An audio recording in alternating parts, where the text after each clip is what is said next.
Beaucoup d'émotions et d'incompréhension après la découverte du corps de Louise, 11 ans, disparue vendredi après-midi à la sortie du collège à Épinay-sur-Orge, en région parisienne. Un couple est en garde à vue, une étudiante de 20 ans et un homme de 22 ans, connu semble-t-il des services de police.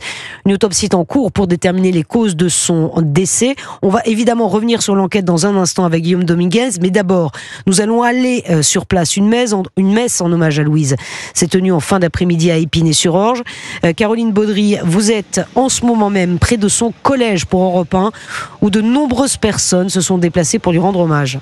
Oui, des fleurs ont été déposées devant les grilles de l'établissement, mais aussi des petits mots, une photo de Louise, longs cheveux châtains et yeux rieurs devant ses gâteaux d'Halloween.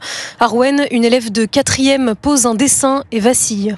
On était dans le CVC, donc c'était l'organisation qui préparait les fêtes au collège. On passait du temps ensemble. Elle était timide, elle était beaucoup entourée de ses amis et elle était souriante tout le temps. Il y en a beaucoup du CVC qui ont essayé de la chercher dans la rue où on l'a vue la dernière fois.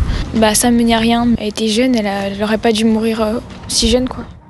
Un peu plus bas dans la rue, une messe a été donnée dans la chapelle de la ville. Le lieu de culte est bondé, quelques centaines de personnes sont amassées devant. Des familles sous le choc, comme Xavier, venu avec ses 3 enfants. C'est des enfants et on n'a pas le droit de faire ça à un enfant, on n'a pas le droit de faire ça tout court, mais c'est d'autant plus difficile quand c'est un enfant. Et il y a pas mal de colère dans les parents et ça arrive que les enfants soient seuls et on se pose beaucoup de questions. Ça aurait pu être n'importe qui. Ça va peut-être changer la façon dont on voit la liberté des enfants. C'est dommage.